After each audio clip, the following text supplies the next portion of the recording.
Barry, the senior member of the Prog Robs. Yeah. We're talking the top five. Rush's number one fan. Our top five Rush albums. We've been counting down for a couple of months now. This is session 404. It's the last one. Yeah. We all ranked our Rush albums 1 through 19. We've gone through 19 to 6. And today we're going to go 5, 4, 3, 2, 1. And we're going to start off with Barry's number 5, which is Grace Under Pressure. Barry, right. Yeah. So, I mean, this was a great album. This is the first Rush album that I bought, when it came out. And I bought it as an album, vinyl. And it's a great Rush album. And the thing that's so good about it is when you listen to all the songs, you can tell they all sound like they're part of the same album. Like the album is so like coherent, right? Like there's so much continuity between all the songs. They're all the songs are different and unique, but they have like a very distinctive sound. It was also it was a different sound from Moving Pictures and Signals, and there's like very big albums that Rush had made before this. And this is like a very modern sound, and there's a growing role for keyboards on the album. And then the quality of the song composition, it's really almost every song. I mean, I would say I'm looking through the songs now. There's 8 songs. Every single song on the album is great. And the last song, Between the Wheels, is fantastic. The composition of the songs is very solid. It's different than the albums that came before it, but it's one I really love. So it was the first Rush concert I ever saw, so there's a lot of nostalgia with me for this album. Grace Under Pressure. Wow, that's 40. That's going back over 40 years now, about 40 years to that tour. Yeah. So I love this album. I think I had this top 10. I had it like number 8. It just didn't. Just the fact that it's still a synth era record. It didn't crack my top 5, but I've been listening to this album, the second side, a lot more frequently recently after our discussion started, and I really dig the Body Electric and the last track, which I can't remember the name of it now. Between the Wheels, such a great song. Yeah, great science fiction, great futuristic. The whole album is very like futuristic and forward looking, and obviously the great song track 3 about a futuristic prison camp kind of speaks a little bit to Geddy Lee's family history, where where his parents met in Auschwitz. They were both prisoners of war of the Germans in World War II, and they happened to catch each other. I don't know if his parents' first encounter was in Auschwitz, and they weren't with each other the entire time at Auschwitz, but they crossed each other's paths once, and then they just happened to meet again towards the end of their imprisonment after several of their family members had been killed. So it's definitely a personal song for Geddy. And I think it's pretty graphic and pretty meaningful. Yeah. So it's a wonderful album. We're gonna go to Sean's number 5, and that's something. This is one of those albums that I refer to as a perfect album, and Sean has it number 5. It's called Permanent Waves. Right. Yeah. So that's my number 5. Let me make my disclaimer first that I am not a musician. I am not a musical expert, nor would I ever claim to be a musical expert. But here goes. Song I want to talk about here, my favorite song on this one is Natural Science. And listening to this and doing a little bit of research on this, it's kind of structured very similar to a song that I talked about a few weeks ago on the Caress of Steel album, The Necromancer, which has that great 3-part epic, about 13 minutes long. This is a little bit shorter. It's clocked in at about 9 minutes, 20 seconds. Apparently the opening vocal section, accompanied by the melancholy acoustic guitar by Alex, was recorded outside of the studio in Quebec where they made this album. Alex Lifeson said they recorded the splashing water from the stream outside, and they got the natural echo off the mountains of Geddy Lee's voice. Part 2 starts at 2:24, and that's that memorable, intense guitar riff called Na na na na na na na na. yeah, appropriate. There you go. Appropriately named Hyperspace. This riff is played in F sharp minor and is easily one of Alex's most memorable riffs. Part 3 of the song starts at 5:09 with a completely different staccato riff in E major. And I like the choice of using the major key in the third part because it gives the song a feeling of hopefulness, which contrasts nicely against the intensity of part 2 in F sharp minor and the melancholia of part 1, which is in B minor. So even though this is a 9-minute song, it doesn't feel like that.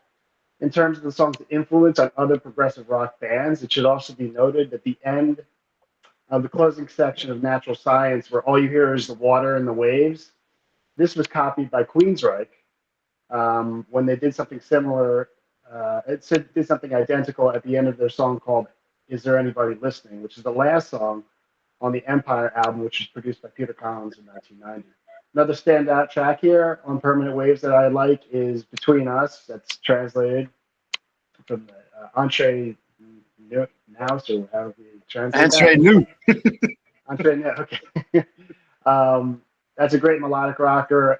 And another great track here, obviously, is Free Will, which has one of Alex Lifeson's best guitar solos. It's played in a 12/8 time signature. The song also employs some super odd time signatures such as 13/4, 15/4, and the chorus is in 3/4. The main reason I have this higher than Farewell to Kings is the complexity and the production on this album are superior to my ears to that of Farewell to Kings. So Permanent Waves is my number 5.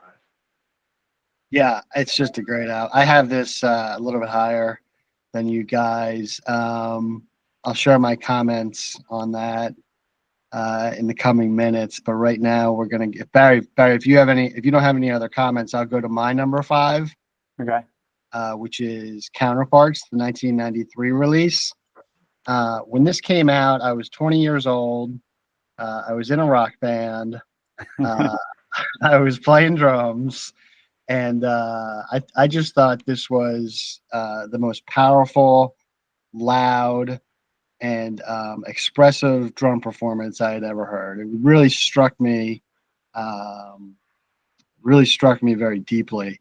The boys went back to drums, bass, and guitar on this one. This marks their first album in the grunge era, and it appears they were heavily influenced by the Pearl Jams and Soundgardens of the early 90s. But importantly, it still sounds like Rush. Great energy on this album, including the upbeat opener, Animate, and Cut to the Chase, which actually has an amazing soulful lead by Alex, which is quite underrated and one of my personal favorites of his. And again, I love Neil's drum sound on this album. They're just so loud and powerful. Kevin Caveman Shirley, who worked with Aerosmith and Black Crowes and Dream Theater, he did the engineering on this album, and he had a kind of unique ideas. If he wasn't getting the right sound from the drums, he wouldn't tweak a knob or turn something down. He would just move the mic. So that's how he, and also if he had longer hair, he would look like a caveman. So I guess that's where he got the moniker. But some of his recording techniques were just a little bit different, and he had some success with Black Crowes. Neil still uses some electric sounds on Counterparts, which is probably the last time you hear him doing this. After that, it was just basic drums, snare, tom, and kick. But he uses them sparingly and in high-impact moments. Think of the solo in Leave That Thing Alone. Keyboards were also used sparingly on this album, but in spots they really enhanced the overall sound, like the strings on Nobody's Hero. I love that song. The best deep cut for me on this album has always been The Speed of Love. It's a mid-tempo rock song which showcases Rush's ability to downshift and do a really great love song. You hear his Counterparts theme in this lyric. One day we are bathed in light, one night carried away in storm. Overall, what really strikes me about this album is the fact that they changed from a keyboard-heavy pop sound with Roll the Bones and produced more of a grungy album that still sounds like Rush. I also read somewhere that to date that had been like their best-selling album. They're their quickest to get to 500,000 or a million. So they're really at the height of their popularity when this album was released. You had to fact check me on that. Also, Leave That Thing Alone, the Grammy was the instrumental was nominated for Best Instrumental for the Grammys. That's my number 5 counterparts. Yeah, you mentioned something there that I think it's worth highlighting is Rush always kind of, it's not like they just said, well, this is our sound and we're just going to do the kind of music that we want to do. They really always adapted to like the current state of music. And they did that throughout their career, and they made many changes really. But they're always kind of in tune with where music is headed. But of course, they add their virtuosity to the music, and their incredible skills and their incredible creativity, but something interesting to note. All right, so we'll move on now. That was my number 5 counterparts, the 1993 release. Barry's number 4 is from 1982, and we talked about this on the last podcast, and that is Signals. Barry, take it away. So, I went back when we were doing this countdown, and I think initially I had Signals much lower because my initial thought was, the mix is so bad on this album. Like, it's not a great mix. And I had it like much lower. And then I think at one point I listened to Subdivisions, and I was just thinking how that was one of the best songs I had ever heard.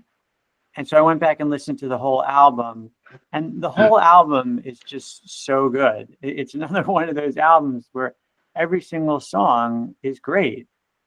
I went down, I thought, well, maybe the second half isn't as good because the entire first half, every single song is great. Analog Kid is great. Chemistry is a great song. Digital Man has great drum part, great bass part.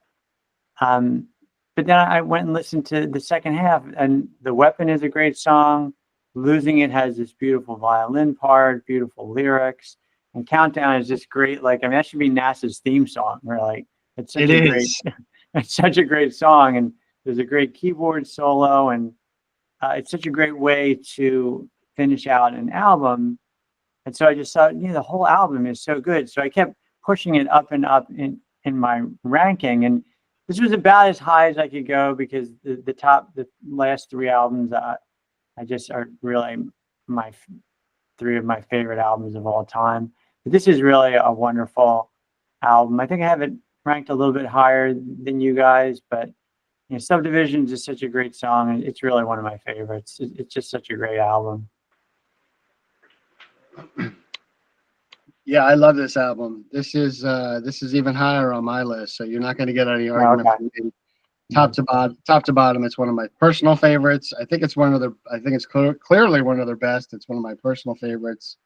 Right now, we're going to go back to Sean for his number 4. Just a segue about Signals. I was really struggling. I wanted to flip-flop. I was thinking about flip-flopping Signals and Farewell to Kings on my list because I think I had Farewell to Kings 6 and I had this 9th. I wanted to keep Presto and Roll the Bones together, but I was like that close to putting Signals close.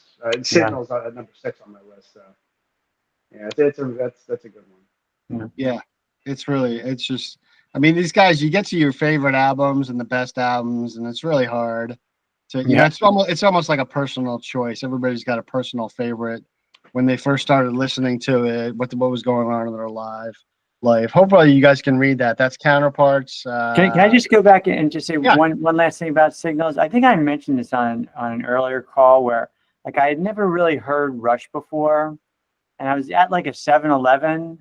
I probably was like 13 or 14 years old, and they were playing the song Subdivisions. And, it's so much different than other music.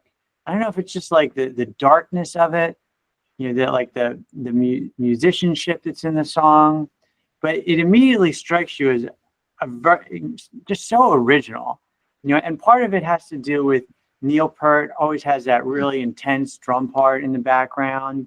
It kind of changes the feel of the music because you have like this really intense rhythm always going.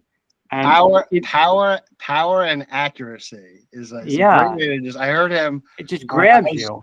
you can you can find so much material about them, and there's a lot of interviews of him, and sometimes I'll just be bored and I'll start listening, and he really took his craft very seriously, Yeah, like to get that good. And we're talking about some of his best albums now, like right. obviously when you get to Moving Pictures, and we're talking about Signals, and these performances are just incredible. I mean, he's just nails it.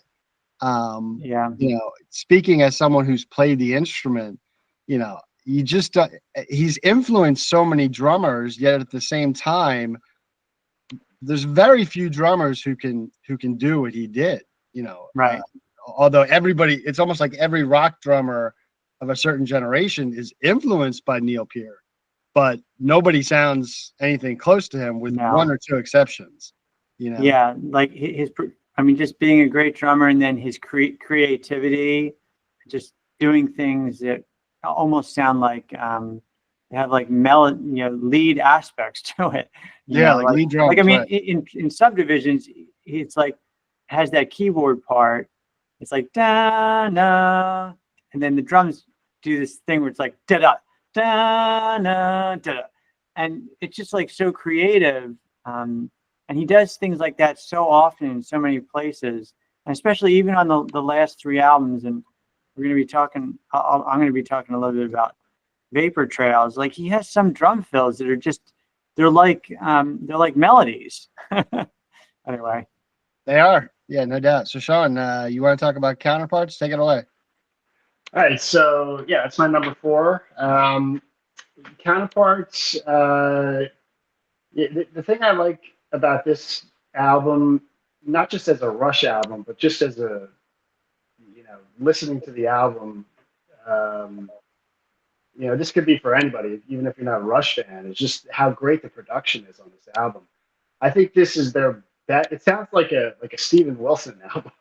Like if you've ever heard one of Steve Wilson's albums or a Porcupine Tree album, you'll notice like the production is just like, it's like on another level, even if you're not crazy about the music. But the production on this is it's just so good. That's what blows me away when I listen to this. Especially the where you can hear Neil playing the ride cymbals on some of these songs. Like I think you mentioned The Speed of Love and some of the songs I'm going to talk about here. But especially that one and Cold Fire as well. Like, the first part of the album is 1 2 1 2. Yeah. Bah, bah, bah, bah, bah, bah. And it's just really loud, aggressive snare drum.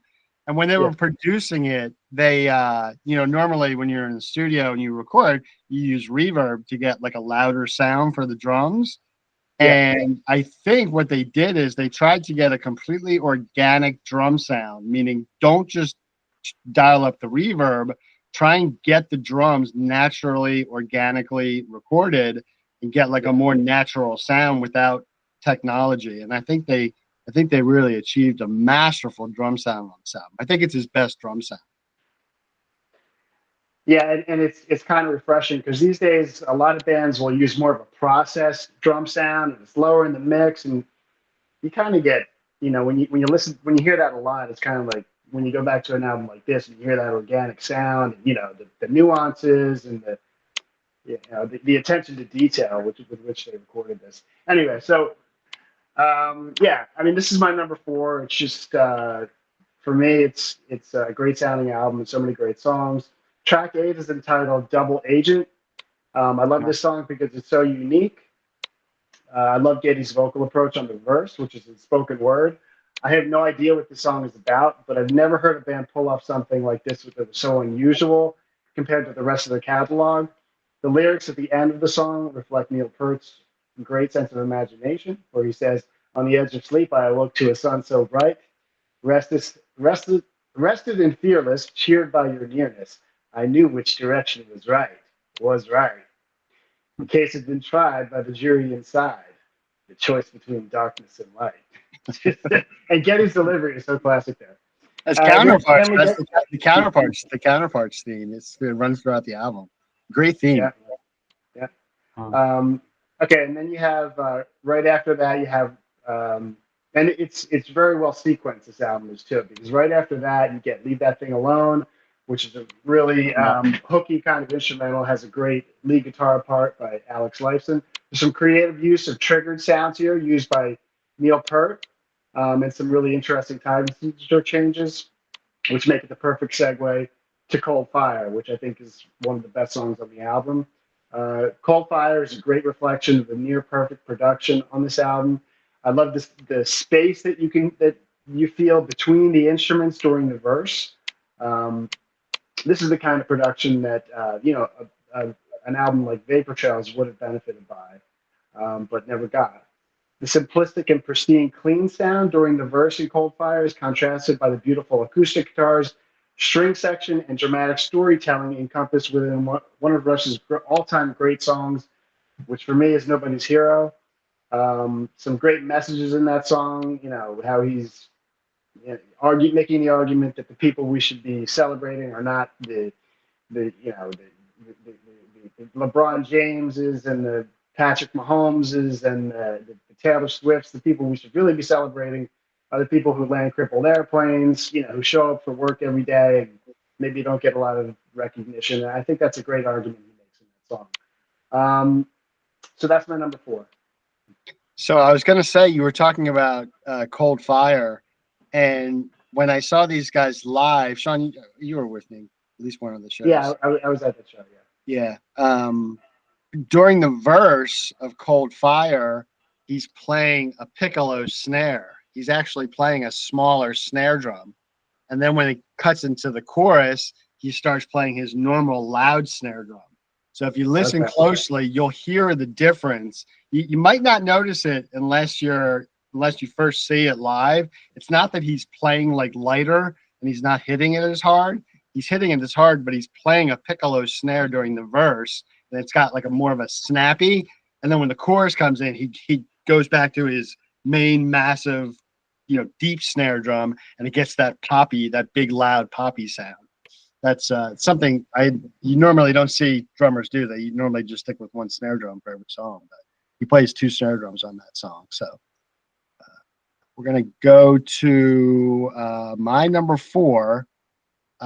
Which is, and I've already said this once, but I'll say it again. I think this is pretty much a perfect album, top to bottom. It's Rush. So I still don't have it number 1, but I do think it's a perfect album, top to bottom. Sean, you just talked about it, and we're talking about Permanent Waves from 1980.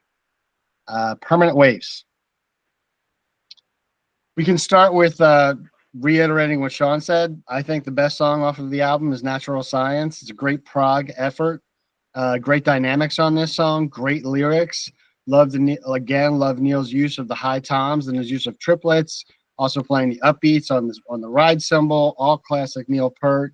Then the staccato guitar in the middle and the heavy downbeat on the snare.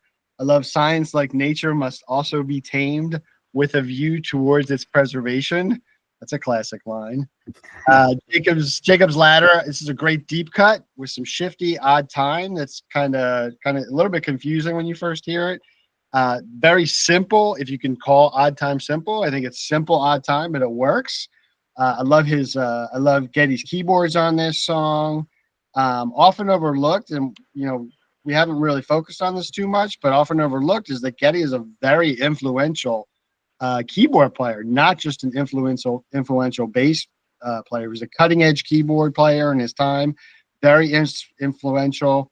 There's a great harmony in Jacob's Ladder on this album between the guitar and the keyboard that became more or less Dream Theater's trademark sound. I think Neil's drums on Entre Nous are very progressive. This is one of those songs where in spots you expect a bass drum note and you get a snare drum hit and vice versa. Something that Mark Zondra of Fates Warning expanded upon years later. And then lastly, there's Free Will.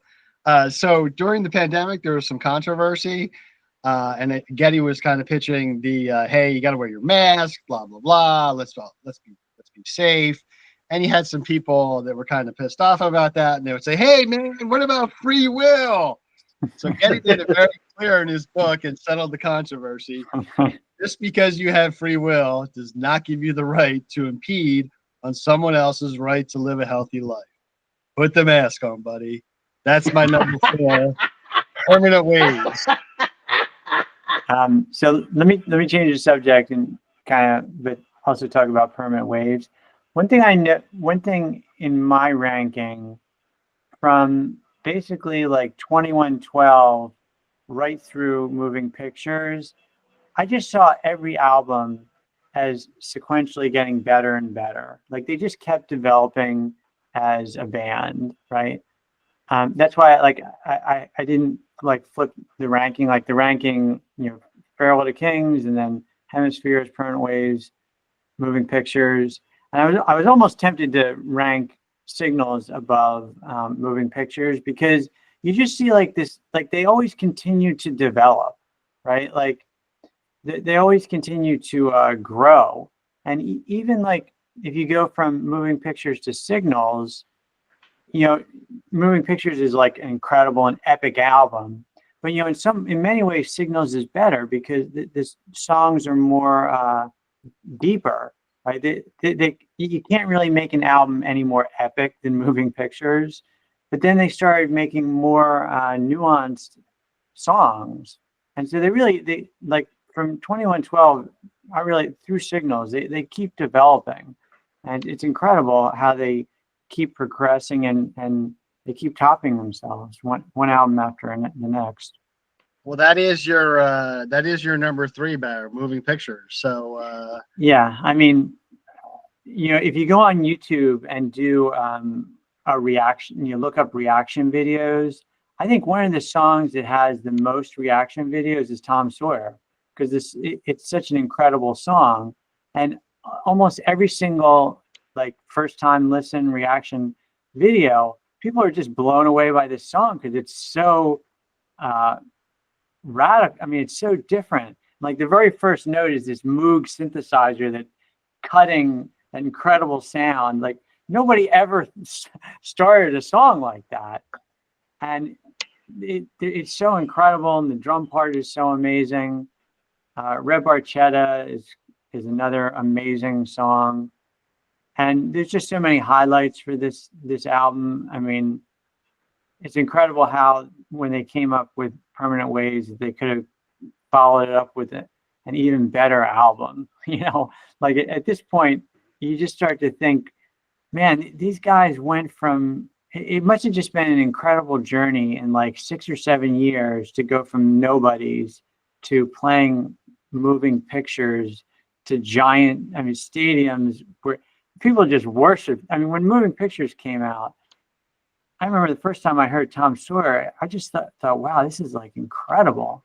It really changed me as a person because it was so original and creative. I remember listening, I had a tape, I was listening on a Walkman with headphones. I borrowed Moving Pictures from someone, and I just thought like, wow, this is just such incredible music. And then I'm like, I got to get a bass guitar and just start emulating this because it's so inspiring what I'm hearing.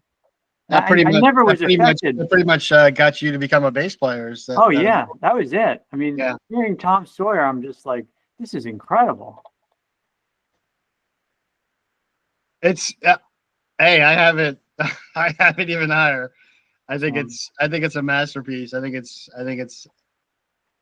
don't think you can make a better album. I don't think anyone's ever made a better album than Moving Pictures, but we'll get to my comments a little bit later. Sean, if you want to start talking about your number 3. Barry's number 3 was Moving Pictures.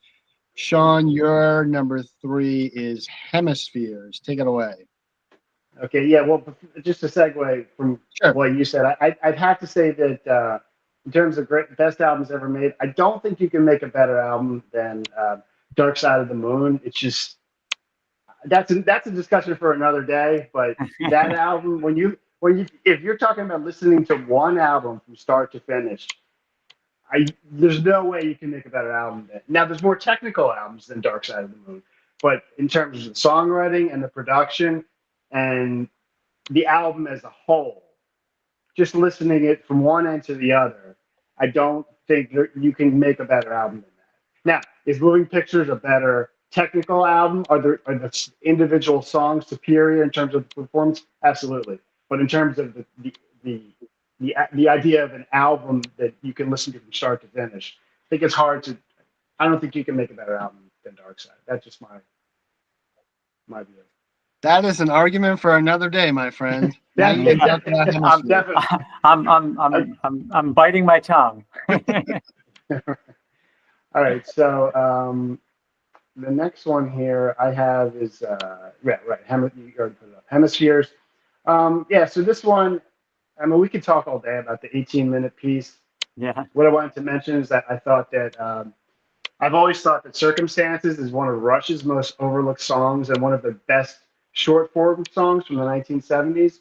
The song has 70 time signatures changes, apparently, in terms of what I found in my research. Some of Geddy's best vocals are on this song, and I feel like this is one song that would have been great for the band to play live more, but there was probably too much demand for the trees.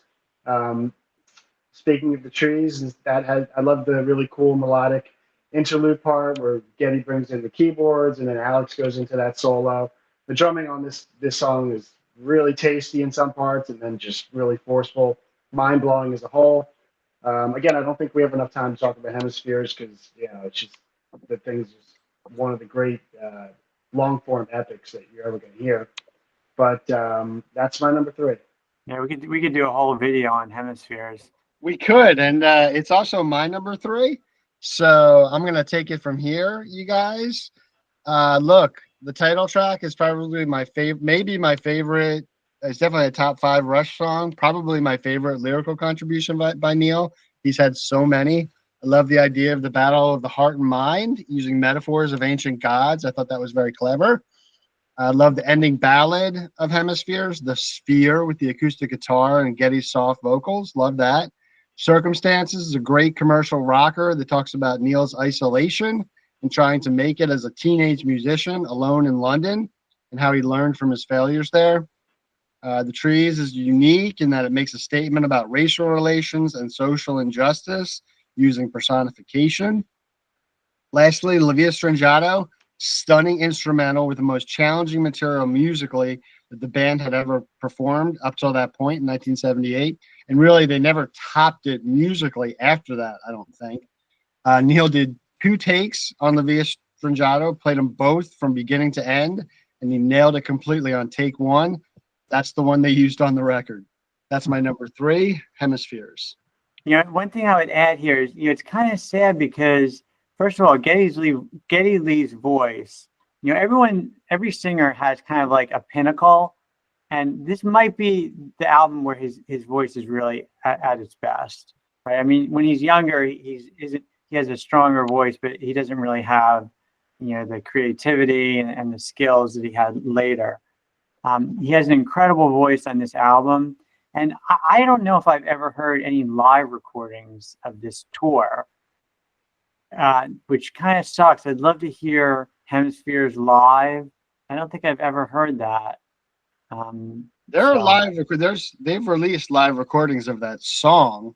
I don't know if from the tour. Song, from that tour. I don't think they've ever released anything from that tour. Yeah, I haven't heard it, but that would be great to hear, just because they're at such a high level already. And not coincidentally, my top 4, they're not in order, but these 4 albums from Hemispheres to Signals, they're all chronologically in order. They're all chronologically one after another. And that's my top 4. Now, I have them in different orders as far as when they were released, as far as my favorites. But I think they really just, starting with Farewell to Kings, and then Hemispheres, and then Permanent Waves, and then Moving Pictures, and then Signals. That's really the sweet spot for me, was that 5 or 6 year period where everything just was like perfection. I mean, they could do no wrong with anything they released from 1977. I saw Glenn Felice's comment. He had this as his favorite Rush album. He had it as number 1. Yeah, he sent me some videos, so I'll send those over to you. Yeah, I told him feel free to reach out to Barry. So Barry, that's my number 3. Your number 2 is Vapor Trails. Vapor Trails. Okay. Yeah. Take it I away. was going back and forth on these two. Let me just bring up the order. Do you have the order of that album? Or? Yeah, I'll bring it up.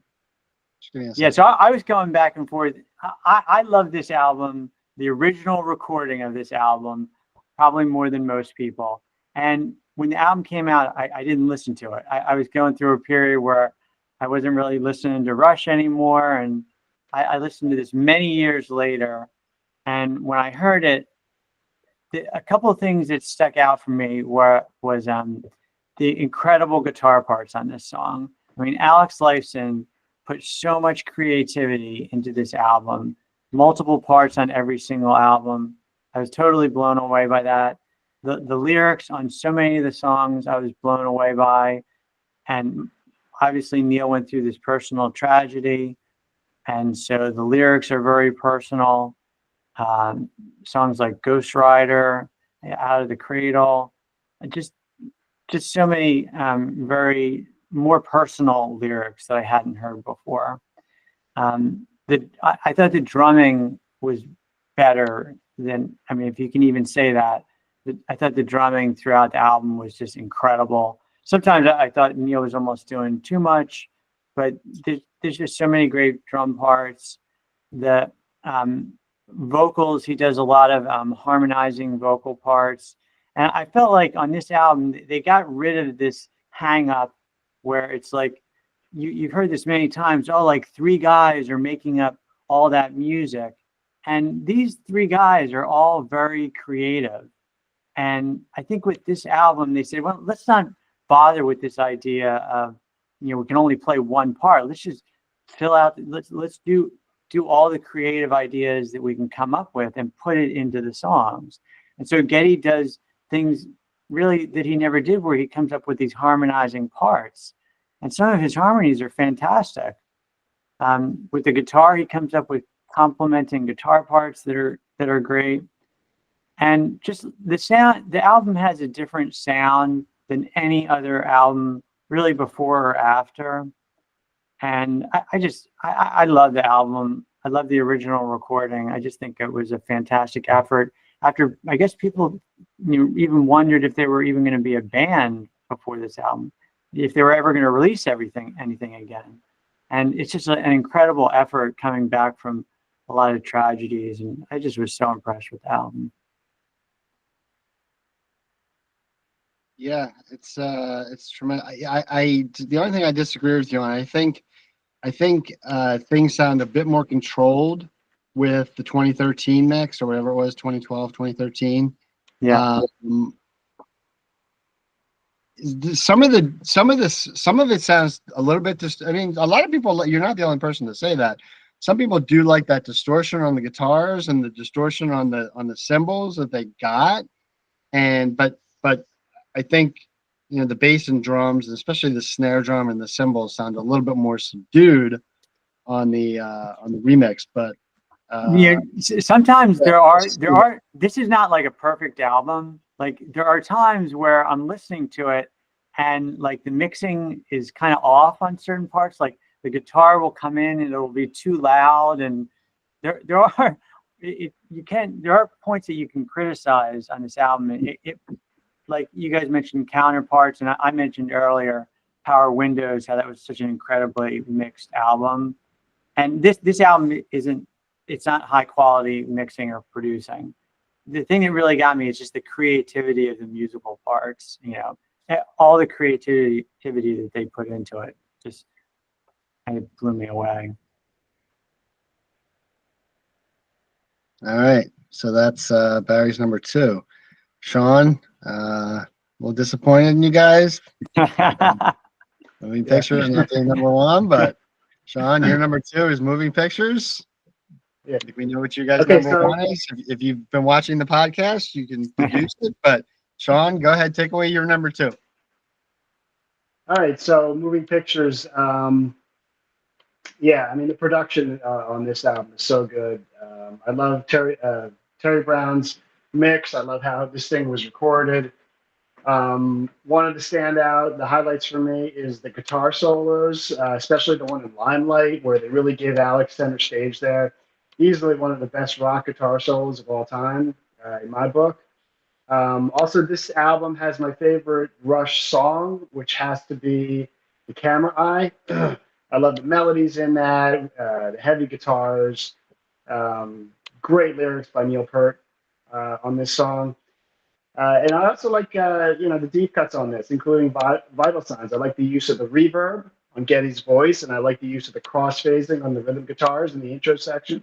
Geddy's keyboard part here is interesting because it sounds a little bit like Baba O'Reilly from Who's Yeah. Next by The Who, but instead of F major, it's transposed down to C minor. If you listen to it, it does sound pretty similar to that. I love how they put that in there. I think it works well within the context of the song. I think they have the right mix here. And then around 3:15 to 3:20, we hear Geddy almost go into a melodic bass solo there, Yeah, and then it at the end reverts of the back to the song. verse. You know what I'm talking about? Yeah. And that's one thing I would have liked to hear here. And he just was never into doing that. So, but Well, anyway, it's a really good song. but Vital Signs has a bass solo at the end of the song. It's Yeah, really well, beautiful. What you mean at like 3:15? I would say it's close. It's got to be closer to the end of the song. This is the end of the song. Yeah, it's kind of a bass lead. Beautiful, Yeah. beautiful bass solo. It's like very melodic. Yeah. Yeah, I thought that he should have stretched that out a little more, like the 30 or 45 seconds. I don't know. I mean, maybe he probably just wasn't into that. But other than that, it's a near perfect album. Can't say enough. I think enough has been said about Tom Sawyer. So that's my number 2.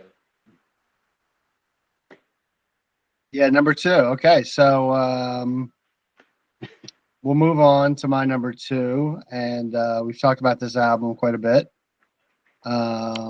This is the 1982 release. It's a personal favorite of mine. I think it's a great collection of songs, top to bottom, great songs. Not my number 1, but my number 2, and that is Signals from 1982. This is my number 2. First off the bat, the recording is a little bit cloudy sounding, but I think the songs are some of their best.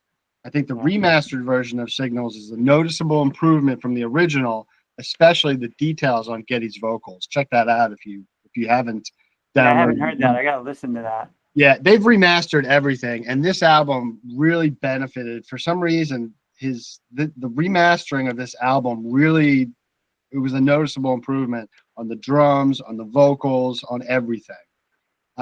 Again, I enjoy Neil's high toms on Chemistry, that beat he plays. Do you mind if I just interrupt? Just because you mentioned remastering, there's a lot of one remaster I've listened to is Hemispheres, and there's remastered versions. I guess a lot of people have remastered Hemispheres and posted those versions on YouTube. And there's one for Hemispheres. It's called. I'm just looking it up now because I want to give you the person's name. It's Forestieri.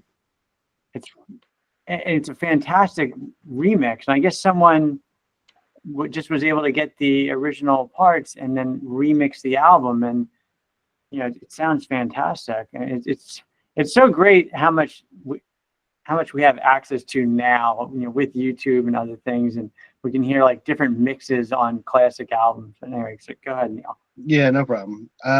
So again, the high toms on Chemistry, that kind of real basic beat he plays on Chemistry, I think is very cool. Love the heavy keyboards on this album. This is probably their heaviest keyboard album to date. Obviously, Subdivisions had that dun dun dun. So it's kind of a new sound for them. It's not totally synth like what you get into with Power Windows and Hold Your Fire. I think his keyboards on this album are legendary. To this day, I can say that Alex's solo on the Analog Kid, to me, the Analog Kid guitar solo is his best. I think it's his most exciting, his most dynamic, but hands down my favorite solo of his. I love Neil's Dreamer character, the Analog Kid, which he later reprises in Power Windows with Middletown Dreams. Digital Man, for me, is the highlight of this album. It's my favorite drum track by Neil. He plays a shuffle beat and executes it flawlessly. in kind of an ode to Buddy Rich. In my opinion, this is Neil's answer to John Bonham's Fool in the Rain, also a legendary rock drummer going out of his comfort zone to play a shuffle.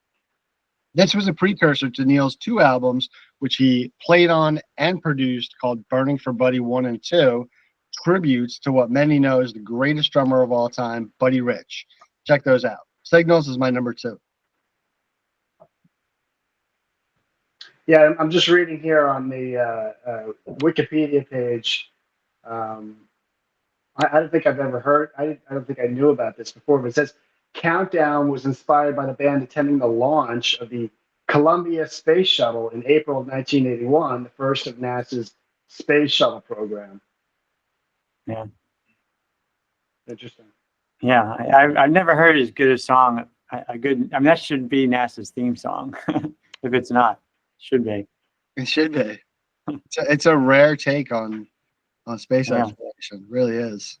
And it captures the excitement. I mean, they got the countdown. And yeah. They got the guy, voiceover over the audio, and Geddy's keyboards on that album are so like reminiscent of that type of experience. The kind of spacey, kind of spooky keyboard. So check that out. So now we're gonna go to Barry's number 1.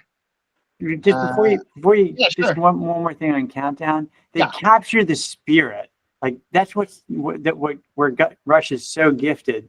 They capture the NASA's spirit in that song Countdown. And it's the lyrics are great, and then the music from the 2 guys. It's just so really shows how incredible they are as creative musicians. So number 1. Yes, Clockwork Angels, the most recent release by Rush, is Barry's number 1. The most recent release, their last release. Take it away. All right. So I guess the first thing I want to say is these guys were almost 60 years old when they made this incredible rocking album. The sound they have is incredible. The musicianship is unbelievable. I mean, it's incredible like how they just kept developing as musicians. I have to say, I think Headlong Flight might be my favorite Rush song. The drum solo, they have this instrumental section in the middle of the song. I think it's the best drum fill I've ever heard ever. And it's the one where he's kind of like keeping that beat and adding in the other drums. And when he does that solo, the guitar just starts playing while he's still doing the solo. And the guitar comes in on top of the drum solo, and then everything ends and Geddy Lee starts playing. I wish we could play that part of the song. Geddy Lee starts playing this rocking beat. And the song is just so well done. The lyrics, Sean was talking about Dark Side of the Moon. It's just an incredible album from beginning to end. I really would say this is too. I mean, for me, you take something like 2112, this just completely blows away 2112. It's like 100 times better. He tells this complete story of his whole life, basically. And it's such a great, final statement to the band's incredible career. This album is so perfect for that. The Garden is such a great way. It's such a great final song. And for me, Headlong Flight is one of the best songs in their entire repertoire. I see it as one of the best. BUTB, which is Brought Up to Believe, is an incredible song. Caravan is an awesome opening song. Anarchist is a great song.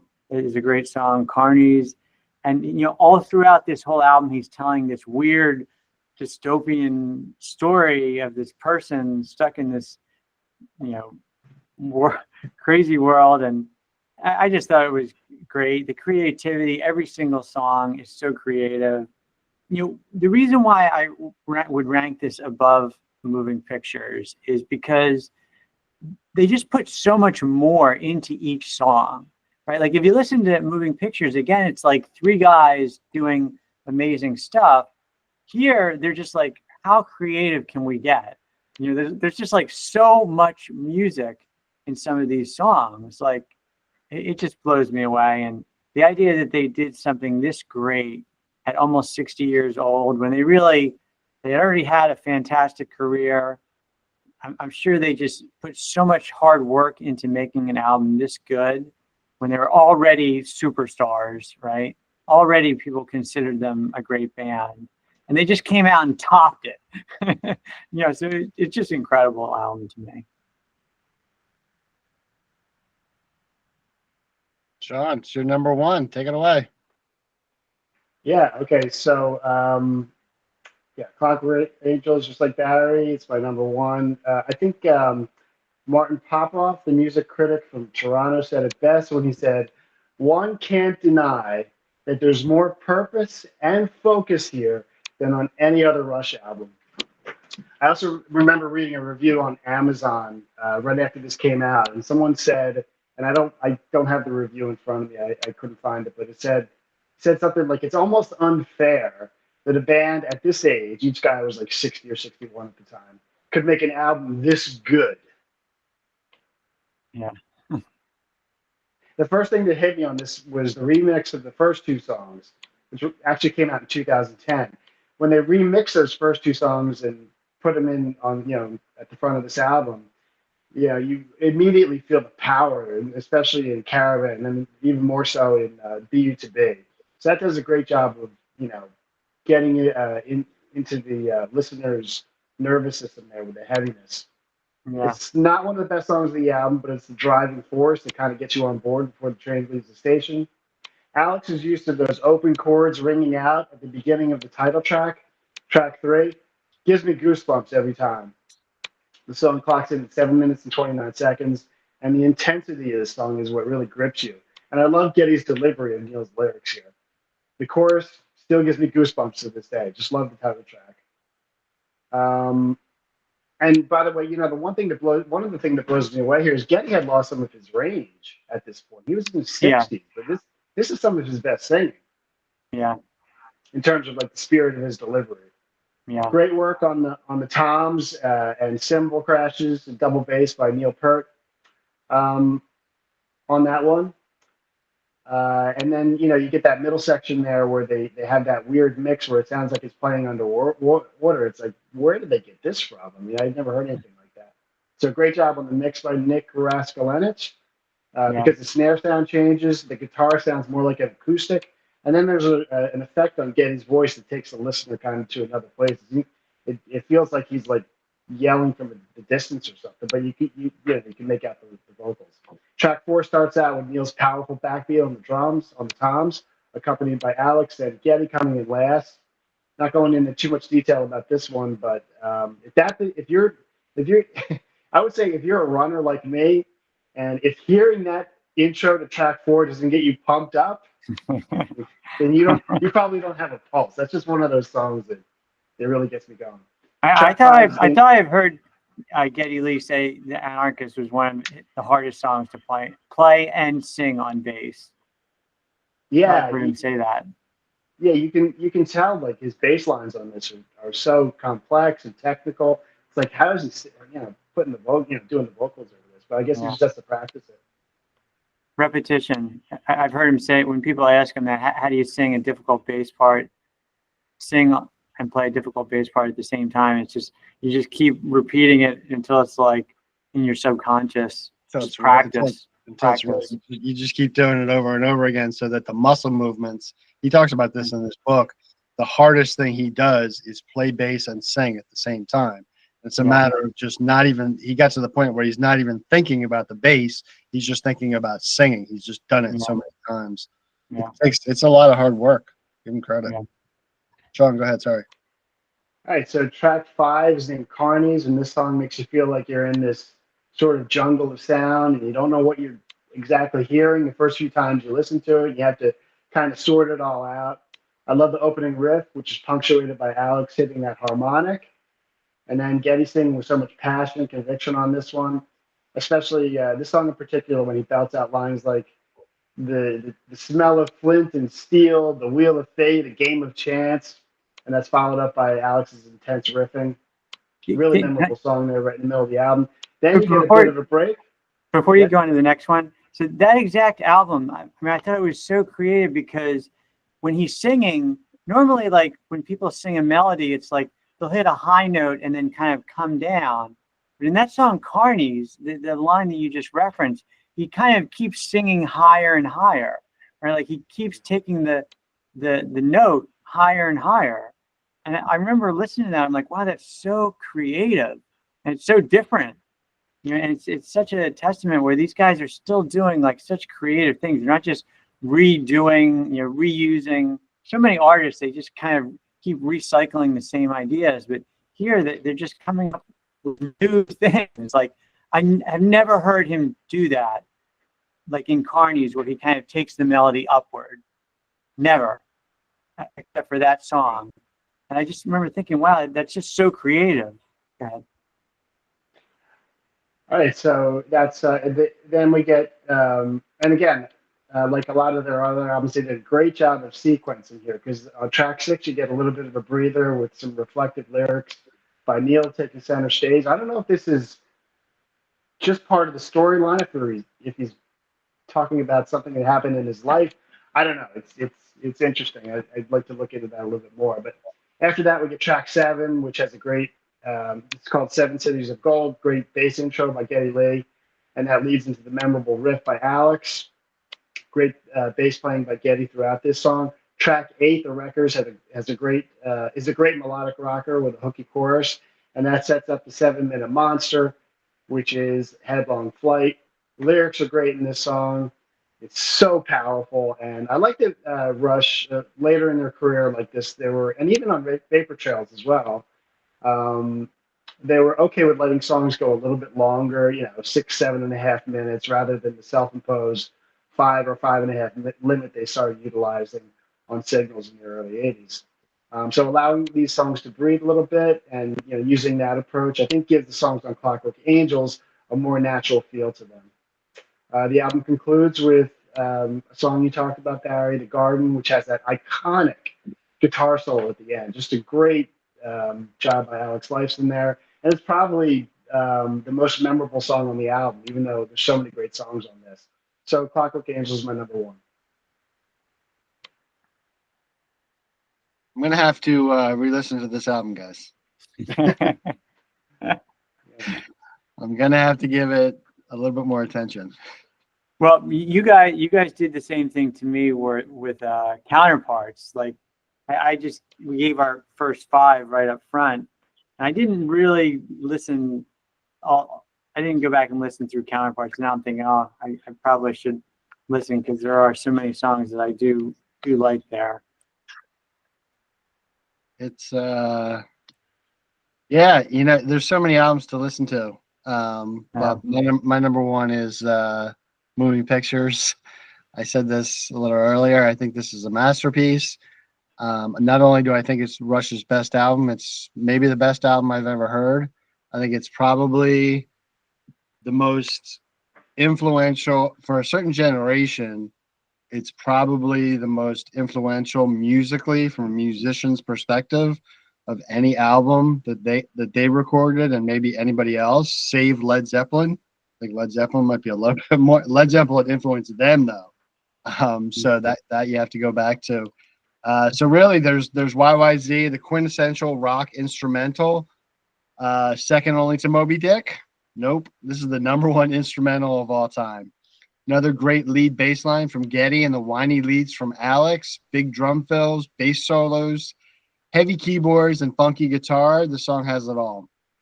I think it's Rush at their finest. Love the Limelight lyrics, very insightful and rare take on being famous and actually struggling with being famous. The Camera Eye, as Sean said, is one of his favorites, also one of my top 5 Rush songs. The 3 of us can all relate to this song personally because it describes people working in New York City. My feet catch the pulse and the purposeful stride, I think, describes it so well. This is definitely, like I said, a top 5 Rush song for me. I love those staccato, dramatic drum fills and Alex's soaring lead guitter. There's a great odd time feel of the verses here. I think they do like 5/4, 6/4, and 4/4. Kind of go back and forth between those time signatures. They blend very well. Witch Hunt is very heavy on keyboards, chimes, and growls from an angry mob. Very graphic depiction of what it's like to be a racist. Definitely one of my favorite lines from Neil is from Witch Hunt: ignorance and prejudice and fear walk hand in hand. So obviously the biggest hit as far as radio play, and it's probably their most important and musically influential song, as it includes a catchy verse and catchy chorus, but most importantly, a flurry of 16th notes and cymbal crashes, blistering 30-second notes between the toms and the bass drums, and maybe the single most identifiable bass line in the history of music. Still one I love to listen to. That is Tom Sawyer. My number one Rush album is Moving Pictures. Hey. Yeah, Awesome. it's so hard to argue, you know, like Once I got into the top, for me, the top four, I could have just tossed them up into any order. I could have put any of my top four as number one, really. I mean, for me, you know, Clockwork Angels has the advantage of being the new album, whereas, you know, Moving Pictures is 40 years old. So Yeah. it hasn't got as much attention from me, from a lot of people over the last 10 years as Clockwork Angels. I mean, I would put to anyone, show me an album that a bunch of guys almost, you know, around 60 years old, show me an album that compares to Clockwork Angels made by 60-year-olds. I'm not aware of any band that ever did what they did on that album. I mean, if somebody can tell me, you know, I'd like to go listen to it. I just can't even think of any band that did something like that when they're 60 years old. They definitely left on a high note. They had a good idea lyrically and story wise, and they backed it up. And like I think key point of that album from listening to you guys is the fact that they extended the songs a little bit, like Sean was saying. They didn't just stick to 5-minute, 4-minute songs. You know, some of them are like 7, 8 minutes, 7 minutes, 6 minutes. Gives a musicianship a little bit more of a chance to be seen in this album. So, well, that's our show, folks. Yeah, it was great. Thanks for leading us through that, Neil. Yeah, no problem, you guys. All right, I'll send out the thing, and you guys have a great week. Join us on another edition. We'll be back, I'm sure, with some kind of take on some progressive music. We'll see you next time. All right, take care, guys. Goodbye.